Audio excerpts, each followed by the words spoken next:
Hello guys, welcome back to my YouTube channel. আশা করি আপনারা খুব খুব ভালো আছেন, আমিও ভালো আছি। আর আজকে আমরা যাচ্ছি নিমন্ত্রণ খানি খেতে।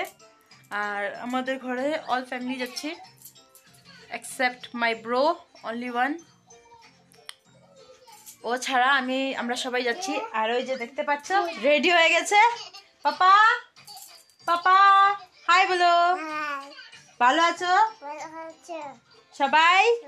লাইক কমেন্ট করবে। I love you. তো আবার দেখা হচ্ছে নেক্সট ভিডিওতে। Bye bye. তো গাইস, গাছটা দেখতে পাচ্ছ ফুল কত সুন্দর সুন্দর না? আর দেখুন আমার বেবি কি সুন্দর কীর্তন করছে, ও কৃষ্ণ কৃষ্ণ বলে।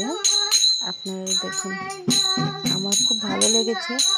তার জন্য আমি বললাম যে না, আপনাদের সাথে শেয়ার করা যাক, যেটা কি আমার ভালো লাগা, আমার বেবির ঢোল বাজানো। যে আমি তো জানি না যে ও কীরকম বাজাবে না বাজাবে, এটা ফার্স্ট টাইম ট্রাই করছে। আর ওর বুদ্ধি দেখতে পাচ্ছ কীরকম করে ও ডুলটা ক্যারি করে ও বাজাচ্ছে। আর ও হলো আমাদের লাগাগড়ের একটা বেবি, যেহেতু আমার সম্পর্কে ও ভাই হয়, আমাকে দিদি বলে আসে। তারপরে গাইস আমি চলে গেলাম এখান থেকে নিমন্ত্রণ খাওয়া খেয়ে এসে। এটা আগের দিনে ছিল, এটা পরের দিনেরটা। যে পরের দিনে হলো এটা রূপসী ব্রত। আর যেহেতু আমাদের বেবি হলে আমরা সিলুটি পূজাটা করি।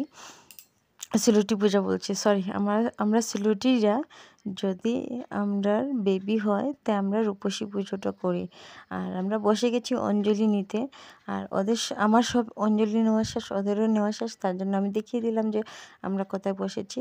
আর যেটা মাথায় বেরুয়ে নিয়েছে ওর নাম হলো গিয়ে ও আমার বৌদি, আর উনি হলেন বেবির মা।